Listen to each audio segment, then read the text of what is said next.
Hey guys, want to do a one last garden update video for the year. If you haven't seen my other garden videos, I didn't make a whole bunch this year because it's not really popular. There are some people who are interested in it. Originally I started a garden last year thinking that it'd be good to grow my own stuff. I was kind of in the whole survival mentality, and I wanted to eat my own vegetables, and it's real rewarding to have your own garden and be able to eat your own food that you grew. However, for me, it's a novelty. It's a hobby. It's not something I can, live off of. It's not a substantial amount of food. More or less just experimenting and having some fun with it. Now you can see here my garden area is about, I want to say 11 or 12 feet wide by about 6.5 feet long. And I have two raised beds, one on each side, as you can see here. And each bed is about, I want to say 2 feet wide by 4 feet long, roughly. I haven't measured anything, but just giving you a guesstimation here. But this year I did a bunch of tomato plants, if you saw my other videos on that. But again, this is just my last update for the year. Just want to go over, how the year went. Now this year, actually, what shined the most were the pole beans. The pole beans are on the back there, back part of the fence, and they did excellent. Really, really good. I actually had a substantial amount recently. In the last couple weeks, I was able to process them and have them as a side dish. I just gave them a quick little steam and just ate them raw. Well, not really raw, but they were kind of semi-cooked. I like them a little bit of a bite to them, not real mushy like you get in the can.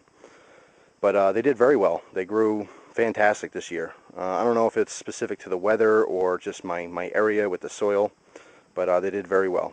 My tomato plants did. They had a rough start.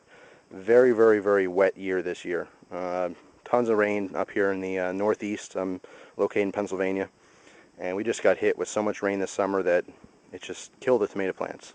Ironically, now that's the end of the season, they're flourishing. You can see the plant on the back there is about 7 feet tall, and this one over here is still pretty tall, 6.5 feet, 7 foot. And if I come around, you can see there's tons of tomatoes starting to grow on it now. It's extremely late in the season.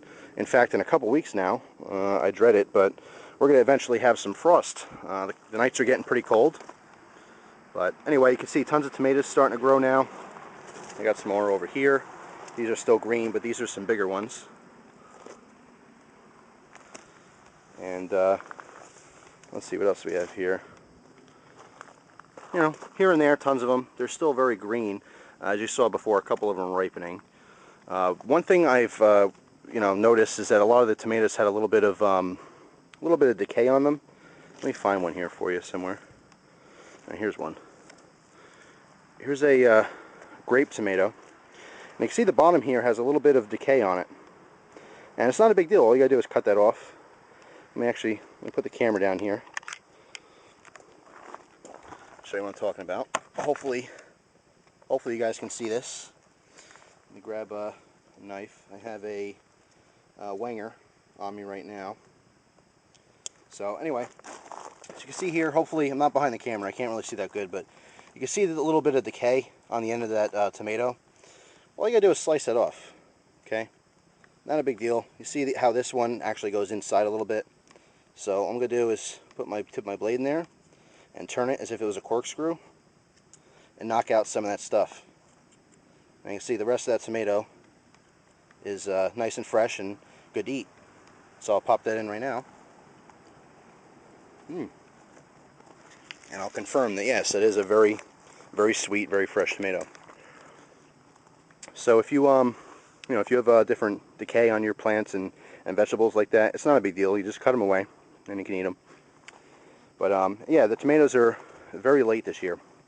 Did not do good at all in the beginning of the year. And like I said, once we start getting some frost and some really cold nights, they're going to start dying on me. So, not all that great. Let's see, herbs. Herbs are pretty good. I actually got a bunch of chamomile this year, which I'm going to dry out for tea. Also a lot of mint, which I'm also going to dry out for tea.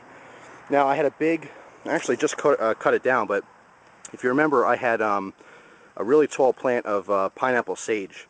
And I cut that down and dried it out, and I made tea out of it, because pineapple sage has some medicinal uses. It's a anti-anxiety.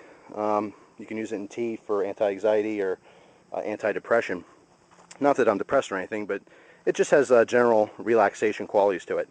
And I tried it, and you know, I didn't love it. It wasn't terrible, but it was I should say an acquired taste. I had thought there would just be a real pineapple-y kind of flavor to it, but it was unique. I could say that. A lot of people I talk to who do use it more in cooking. They don't really use it in tea too often.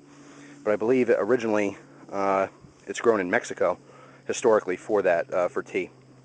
But anyway, my lemon verbena, which is going nuts over here. Let me show you that. We'll actually use this in cooking as a nice lemon scent and flavor to a lot of different foods. Let's see, peppers. Got some bell peppers here. This one's still a little bit small. There's another one over here. But these are good for stuffed peppers. Real easy recipe. Take some ground beef or sausage and mix it in with rice and stuff the peppers and bake them. So I could do that. That's a nice recipe. I'll try that with those peppers. As far as hot peppers, here's a jalapeno. I've had a bunch of jalapenos this year. This plant actually did really good with those. My habanero plant has not yet produced any peppers, which is kind of sad because that's what I was looking forward to the most. I happen to like real spicy food, so the habaneros were definitely something I was looking forward to, but they didn't do too good this year. What else? Here is the stevia plant, which is actually doing really good. I kept trimming this away. Stevia is a natural sweetener, and the leaves on here are something like 100 times sweeter than sugarcane. So if you ever want to experiment with stevia, it's a really cool plant. Let's say you want to make something like iced tea in the middle of the summer. Instead of using sugar to sweeten your tea, you can take off a bunch of leaves here and crush them in your glass to actually sweeten the tea. So, pretty cool. But that's about it. As I mentioned before, a couple of my tomato plants died early in the season. But not a whole lot to really discuss here. Like I said, tomato plants, they're blooming and producing tomatoes very well, but too far at the end of the season here. So it's no good for me. It's not really a big help. The big thing this year was my pole beans. The pole beans did great. Everything else was kind of like so-so. But like I said, extremely wet conditions this year, and a couple cold nights as well. So that surely didn't help anything. But that's it. That's my garden update. Maybe in the future, I'll show you some of the other the teas that I dried out, and give you an update on that and how those work out for me. But besides that, that's it for the garden, 2009. I appreciate you guys watching, like always. You know that. And I'll see you in my next video. Take care.